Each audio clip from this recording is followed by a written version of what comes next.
ओम शांति, ओम शांति, ओम शांति। आज बाबा के 30 तारीख के मधुर महावाक्य हैं। मुरली का सार है, मीठे बच्चे, ज्ञान की पॉइंट्स को स्मृति में रखो तो खुशी रहेगी। तुम अभी स्वर्ग के गेट पर खड़े हो। बाबा मुक्ति, जीवन मुक्ति की राह दिखा रहे हैं।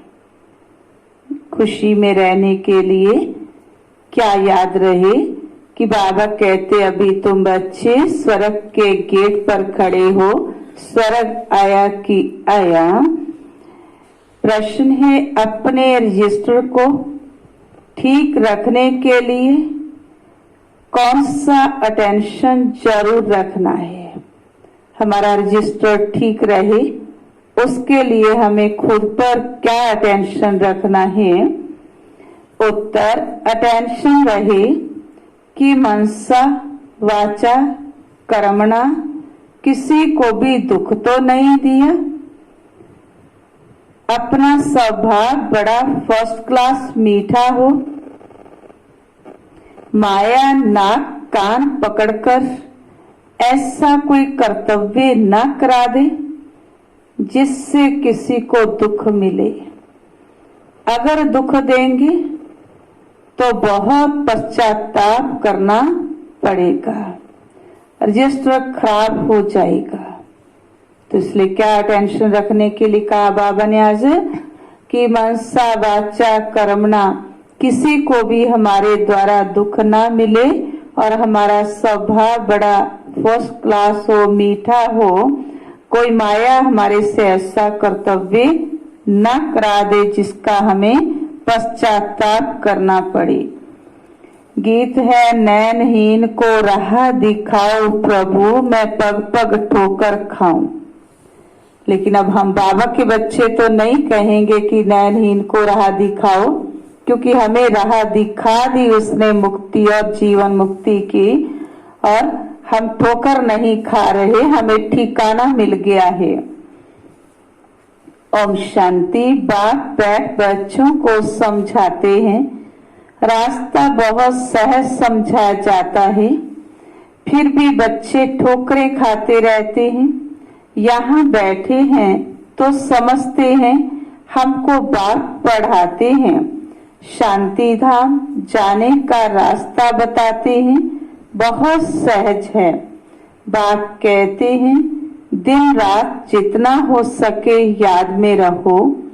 वह भक्ति मार्ग की यात्रा टांगों की होती, शरीर से चलकर जाना होता, बहुत धक्के खाने पड़ते हैं। यहाँ तुम बैठे हुए भी याद की यात्रा पर हो। हमारी मन बुद्धि की यात्रा है, रूहानी यात्रा है। ये भी बाप ने समझाया है। दैवी गुण धारण करने हैं, शैतानी अवगुणों को खत्म करते जाओ। कोई भी शैतानी काम नहीं करो, इससे विक्रम बन जाता है। अगर शैतानी कार्य करेंगे तो उससे हमारा पाप कर्म विक्रम बन जाएगा। बाप आए ही हैं तुम बच्चों को सदा सुखी बनाने। कोई बादशाह का बच्चा हो तो वह बाप को और राजाई को देख खुश होगा ना। भल राजा ही है, परंतु फिर भी शरीर के रोग आदि तो होते ही हैं। मनोधन है, बहुत अथाह उसका सुख है, लेकिन कोई ना कोई कलयुगी दुनिया में शरीर कर्म भोग तो आता रहता है ना। यहाँ तुम बच्चों को निश्चय है कि शिव बाबा आया हुआ है, वह हमको पढ़ा रहे हैं। फिर हम स्वर्ग में जाकर राजाई करेंगे। ये पॉइंट्स याद रखनी है। वहाँ किसी भी प्रकार का दुख नहीं होगा। तुम्हारी बुद्धि में रचता और रचना के आदि मध्य अंत का ज्ञान है।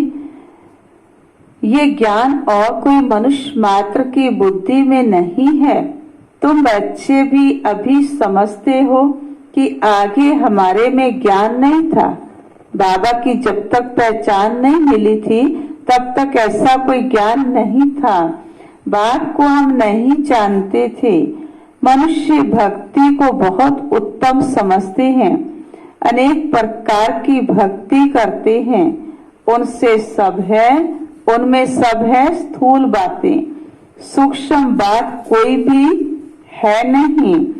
अभी अमरनाथ की यात्रा पर स्थूल में जाएंगे, वहां भी है वह लिंग। किसके पास जाते हैं? मनुष्य कुछ भी नहीं जानते। अब वो अमरनाथ से बाबा चैतन्य में यहाँ आए हुए हैं। अभी तुम बच्चे कहाँ भी धक्के खाने नहीं जाएंगे। तुम जानते हो हम पढ़ते ही हैं नई दुनिया के लिए, जहाँ ये वेद शास्त्र आदि होते ही नहीं। नई दुनिया में ये कुछ भी नहीं होगा। सतयुग में भक्ति होती नहीं, वहाँ है ही सुख। जहाँ भक्ति है वहाँ दुख है। भक्ति भी करनी क्यों शुरू की, दुख शुरू हो गया। ये गोले का चित्र बड़ा अच्छा है। सृष्टि चक्र को बाबा गोले का चित्र कहते। स्वर्ग का गेट इसमें बड़ा क्लियर है। ये बुद्धि में रहना चाहिए। अभी हम स्वर्ग के गेट पर बैठे हैं। बहुत खुशी होनी चाहिए। ज्ञान की पॉइंट्स को याद करते तुम बच्चे बहुत खुशी में रह सकते हो। जानते हो अभी हम स्वर्ग के गेट में जा रहे हैं। गेट पर खड़े हैं, अंदर जा रहे हैं। वहाँ बहुत थोड़े मनुष्य होते हैं। तो बाबा कहते गेट पर हैं तो स्वर्ग वाली दुनिया की बातें जो है वो हमारी बुद्धि में घूमनी चाहिए। तो बाबा ने तो एक पॉइंट दिया कि स्वर्ग के गेट पर खड़े हो, लेकिन वो दुनिया कैसी होगी वो हमें मनन चिंतन करना है। यहाँ कितने ढेर मनुष्य हैं, कितने धक्के खाते रहते हैं। दान पुण्य करना, साधुओं के पिछाड़ी भटकना कितना है, फिर भी पुकारते रहते। इसका मतलब साधु संत महात्मा ऋषि मुनि कोई भी मुक्ति जीवन मुक्ति का रास्ता बता नहीं सकते। क्या पुकारते? हे प्रभु नयनहीन को राह दिखाओ। राह हमेशा मुक्ति जीवन मुक्ति की चाहते हैं। ये पुरानी दुख की दुनिया है, सो भी तुम जानते हो। मनुष्यों को पता ही नहीं, कलयुग की आयु हजारों वर्ष कह देते हैं। बेचारे अंधकार में पड़े हैं। तुम्हारे में भी नंबरवार हैं जो जानते हैं। बरोबर हमारा बाबा हमको राजयोग सिखला रहे हैं। जैसे बैरिस्ट्री योग, इंजीनियरिंग योग होता है। पढ़ने वाले को टीचर की ही याद रहती है। बैरिस्ट्री के ज्ञान से मनुष्य बैरिस्टर बन जाएगा। ये है राजयोग। इस राजयोग से फिर हम सत्ययुगी नई दुनिया में राजा ही करेंगे। हमारी बुद्धि का योग है परम पिता परमात्मा के साथ। इसमें तो खुशी का एकदम पारा चढ़ जाना चाहिए। बहुत मीठा बनना है। स्वभाव बड़ा फर्स्ट क्लास होना चाहिए। कोई को भी दुख ना मिले। चाहते भी है किसको दुख ना देवी, परंतु फिर भी माया नाक कान से पकड़ भूल करा देती है। फिर अंदर पछताते हैं हमने नाहक उनको दुख दिया। परंतु रजिस्टर में तो खराबी आ गई ना। ऐसी कोशिश करनी चाहिए किसको भी मनसा वाचा कर्मणा दुख ना देवे। बात आते ही है हमको ऐसा देवता बनाने।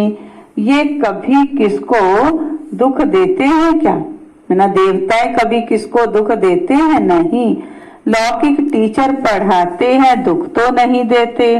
बच्चे नहीं पढ़ते हैं तो कोई सजा आदि देते हैं। आजकल मारने का भी कायदा निकाल दिया। पहले होता था टीचर स्टूडेंट की पिटाई करते थे, अब तो ऐसा भी कायदा नहीं, वो भी खत्म कर दिया। तुम रूहानी टीचर हो, तुम्हारा काम है पढ़ाना और साथ साथ मेहनत सिखलाना। फिर पढ़ेंगे लिखेंगे तो ऊंच पद पाएंगे, नहीं पढ़ेंगे तो फेल खुद होंगे। ये बात भी रोज आकर पढ़ाते हैं, मैनर्स भी सिखलाते हैं। बच्चों को पढ़ाई पढ़ाकर मैनर्स सिखलाते हैं।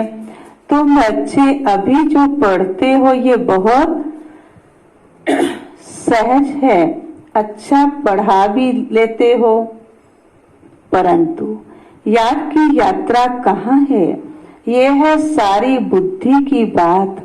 हमको बात को याद करना है, इसमें ही माया फटकाती है, बुद्धि योग हमारा तोड़ती है, एकदम योग तोड़ देती है। बात कहते हैं तुम सब योग में बहुत कमजोर हो, कच्चे हो। अच्छे अच्छे महारथी भी बहुत कमजोर हैं, समझते हैं इनमें ये ज्ञान बड़ा अच्छा है इसलिए महारथी है। सिर्फ ज्ञान से महारथी नहीं बन जाएगा, योग युक्त अवस्था भी चाहिए, तो फिर धारणा मूर्त भी हो, उसको बाबा नाम देते महारथी का। बाबा कहते हैं घोड़े सवार प्यादे हैं, महारथी वह जो याद में रहते हैं। उठते बैठते याद में रहें तो विक्रम विनाश होंगे, पावन होंगे, नहीं तो सजा भी खानी पड़ेगी और पद भी भ्रष्ट हो जाएगा। इसलिए अपना चार्ट रखो तो तुमको मालूम पड़ेगा। बाबा खुद बतलाते हैं मैं पुरुषार्थ करता हूँ। कौन से बाबा ने पुरुषार्थ किया? ब्रह्मा बाबा ने। घड़ी घड़ी बुद्धि और तरफ चली जाती है, बाबा के ऊपर तो बहुत फिक्रात रहती। फिर बाबा बच्चों को कहते ब्रह्मा बाप के ऊपर तो बहुत रिस्पॉन्सिबिलिटी थी, तुम तीखे जा सकते हो। फिर साथ में अपनी चलन भी सुधारनी है, पवित्र बनकर, और फिर विकार में गिरा तो की कमाई चट हो जाएगी, यानी खत्म हो जाएगी। कोई पर क्रोध किया, लून पानी हुआ तो गोया असुर बन जाते। अनेक प्रकार की माया आती है, संपूर्ण तो कोई बना नहीं। फिर बाबा हिम्मत भी दिलाते, कोई बच्चे सोचे हम तो कुछ भी कर ही नहीं सकते हैं, लेकिन बाबा कहते नहीं, संपूर्ण कोई बना नहीं लेकिन बनना जरूर है। बाबा पुरुषार्थ कराते रहते हैं। कुमारियों के लिए तो बहुत सहज है, क्योंकि उनको और कोई प्रवृत्ति नहीं होती है। इसमें अपनी मजबूती चाहिए, नष्टो मोहा चाहिए, अपनी मजबूती चाहिए, अंदर की सच्चाई चाहिए। अगर अंदर कोई के साथ दिल लगी हुई होगी तो फिर चल न सके। कुमारियों माताओं को तो भारत को स्वर्ग बनाने की सर्विस में लग जाना चाहिए। इसमें है मेहनत, मेहनत बिगर कुछ भी मिलता नहीं। लेकिन फिर भी हर एक का पार्ट होता, कोई बहुत मेहनत करते हैं तो उनको फिर भी थोड़ा सा प्राप्ति होती दुनिया में, कोई मेहनत के बिगर ही उनको सब कुछ सब आराम से मिलता रहता। लेकिन यहाँ तो बाबा कहते हिसाब है, जो बच्चे थोड़ी मेहनत करेंगे उनको फिर मैं जितनी मेहनत की उतना उनको उसका फायदा होगा ही मिलेगा। तुमको 21 जन्म के लिए राजाई मिलती है तो कितनी मेहनत करनी चाहिए। वो पढ़ाई भी बाबा इसलिए पढ़ने देते हैं, कहते हैं जब तक इसमें पक्के हो जाएं। कुमारियां पढ़ती थी तो बाबा कहते थे तब तक ज्ञान में भी पक्की हो जाएं, ऐसा ना हो फिर दोनों जहान से चला जाए, ना इधर का ना उधर का बीच में लटक पड़े। कोई के नाम रूप में लटक मरते हैं तो खत्म हो जाते हैं। तकदीरवान बच्चे ही शरीर का भान भूल अपने को अशरीरी समझ बाप को याद करने का पुरुषार्थ कर सकते हैं। बाप रोज रोज समझाते हैं, बच्चे तुम शरीर का भान छोड़ दो, हम अशरीरी आत्मा अब घर जाते हैं, ये शरीर यहाँ छोड़ देना है। तो वो तब छोड़ेंगे जब निरंतर बाप की याद में रह कर्मातीत हो जाएं। इसमें बुद्धि की बात है ना, परंतु किसकी तकदीर में नहीं तो तदबीर क्या करे। यानी समझ भी लेते सब बातों को कि मुझे ये करना है, ये मेरे अंदर कमी है, तो तकदीर में नहीं तो फिर बाबा कहते समझते हुए भी पुरुषार्थ नहीं करते हैं। बुद्धि में ये रहना चाहिए कि हम अशरीरी आए थे, फिर सुख के कर्म संबंध में बंधे, फिर रावण में है, रावण राज्य में विकारी बंधन में फंसे। अब फिर बाप कहते हैं अशरीरी होकर जाना है, अपने को आत्मा समझ मुझ बाप को याद करो। आत्मा ही पतित बनी है, आत्मा कहती है हे पतित पावन आओ। अभी तुमको पतित से पावन होने की युक्ति बतलाते रहते हैं। आत्मा है ही अविनाशी, तुम आत्मा यहाँ शरीर में आई हो पार्ट बजाने। ये भी अब बाप ने समझाया है कि हम आत्माएं पार्ट बजाने आई, जब पार्ट पूरा होगा तो हमें फिर अपने घर वापिस जाना है। जिनको कल पहले समझाया है वही आते रहेंगे। अब बाप कहते हैं कलयुगी संबंध भूल जाओ, अब तो वापिस जाना है, ये दुनिया ही खत्म होनी है। ये बातें और किसकी बुद्धि में नहीं होगी। तुम्हारे में भी सब धारण नहीं कर सकते हैं। ये 84 का चक्र बुद्धि में रहे तो खुशी में रहें। अब बाबा आया हुआ है, हमको ले जाने के लिए आए हैं। सच्चा सच्चा माशूक आया हुआ है, जिसको हम भक्ति मार्ग में बहुत याद करते थे। वह आए हैं हम आत्माओं को वापिस ले जाने। मनुष्य मात्र ये नहीं जानते कि शांति भी किसको कहा जाता है। आत्मा तो है ही शांत स्वरूप, बस सिर्फ अपने धर्म को भूल गए हैं। बाबा ने आकर आत्मा के धर्म की तो पहचान दी, ज्ञान दिया। ये ऑर्गन्स मिलते हैं तब कर्म करना पड़ता है। बाप जो शांति का सागर है वह सबको ले जाते हैं, तब सबको शांति मिलेगी। सतयुग में तुमको शांति भी है तो सुख भी है, बाकी सब आत्माएं चली जाएंगी शांति धाम। बाप को ही शांति का सागर कहा जाता। ये भी बहुत बच्चे भूल जाते क्योंकि देह अभिमान में आ जाते हैं। बाप शांति तो सबको देते हैं, चित्र में संगम पर जाकर दिखाओ। इस समय सब अशांत हैं, सतयुग में तो इतने धर्म होंगे ही नहीं, सब शांति में चले जाएंगे। वहाँ दिल भर कर शांति मिलती है।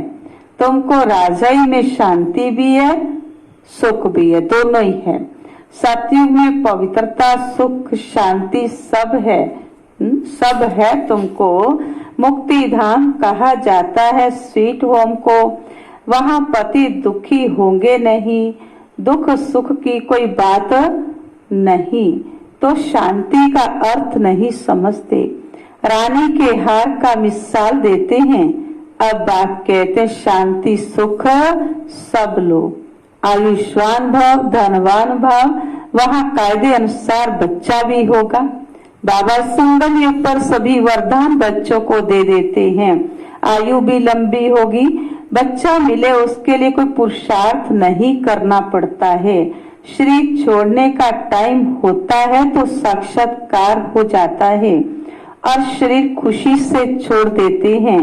जैसे बाबा को खुशी रहती है ना, शरीर छोड़कर यह हम ये बनूंगा, अभी पढ़ रहा हूँ, ये साकार बाबा के महावाक्य हैं। ब्रह्मा बाबा को ये नशा रहता था, मैं ये चोला छोड़कर जाकर कल ऐसा मिचनू बनने वाला हूँ।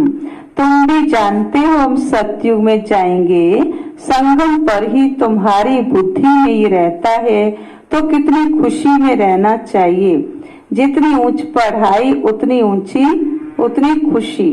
हमको भगवान पढ़ाते हैं, एम ऑब्जेक्ट सामने है तो कितनी खुशी होनी चाहिए, परंतु चलते चलते गिर पड़ते हैं। ऐसी बातों का चिंतन करने लग जाते जिससे खुशी गायब हो जाती। तुम्हारी सर्विस वृद्धि को तब पाएगी जब कुमारियां मैदान में आएंगी। बाप कहते हैं आपस में एक तो लून पानी मत बनो, जबकि जानते हो हम ऐसी दुनिया में जाते हैं जहाँ शेर बकरी इकट्ठे जल पीते हैं। वहाँ तो हर एक चीज देखने से ही दिल खुश हो जाती है। नाम ही है स्वर्ग।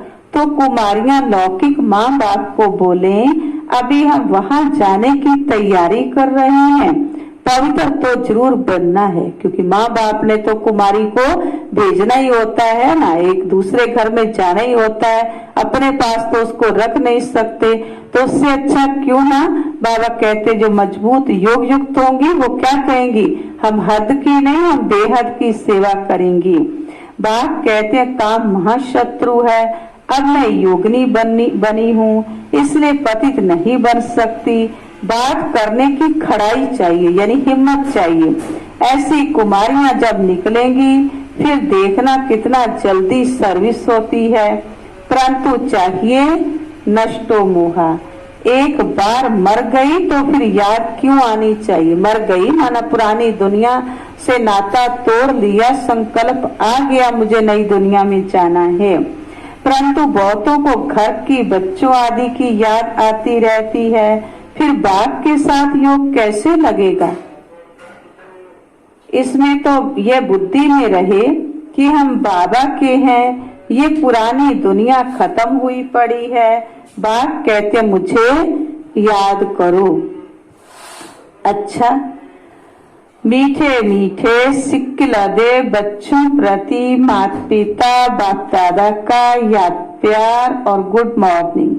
रूहानी बाप की रूहानी बच्चों को नमस्ते। रूहानी बच्चों की रूहानी बाप दादा को याद प्यार गुड मॉर्निंग और नमस्ते जी। धारणा के लिए मुख्य सार, अपनी ऊंची तकदीर बनाने के लिए जितना हो सके अशरीरी बनने का अभ्यास करना है। शरीर का भान बिल्कुल भूल जाए, किसी का भी नाम रूप याद ना आए, ये मेहनत करनी है। दूसरी शिक्षा, अपनी चलन का चार्ट रखना है, कभी भी आश्री चलन नहीं चलनी है। दिल की सच्चाई से नष्टो मोहा बन भारत को स्वर्ग बनाने की सर्विस में लग जाना है। वरदान, अपनी महानता और महिमा को जानने वाले, अपनी महानता और महिमा को जानने वाले सर्व आत्माओं में श्रेष्ठ विश्व द्वारा पूजनीय भव। आत्माओं में श्रेष्ठ विश्व द्वारा पूजनीय भव। हर एक ब्राह्मण बच्चा वर्तमान समय विश्व की सर्व आत्माओं में श्रेष्ठ है और भविष्य में विश्व द्वारा पूजनीय है। नंबर वार होते हुए भी लास्ट नंबर का मणका भी विश्व के आगे महान है। आज तक भगत आत्मा लास्ट नंबर के मणके को भी आंखों पर रखती है, क्योंकि सभी बच्चे बाप दादा के नैनों के तारे हैं, नूरे रतन हैं। जिसने एक बार भी मन से सच्चे दिल से अपने को बाप का बच्चा निश्चय किया, डायरेक्ट बाप का बच्चा बना, उसे महान व पूजनीय बनने की लॉटरी व वरदान मिल ही जाता है।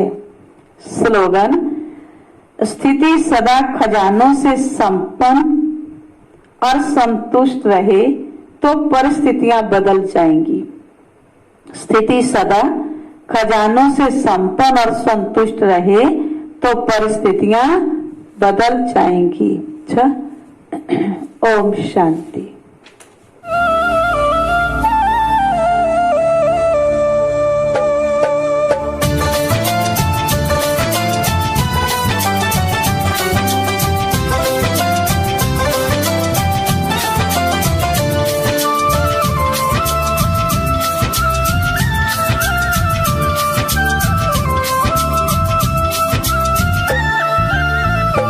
ऐसा वरदान बाबा मैं चाहूं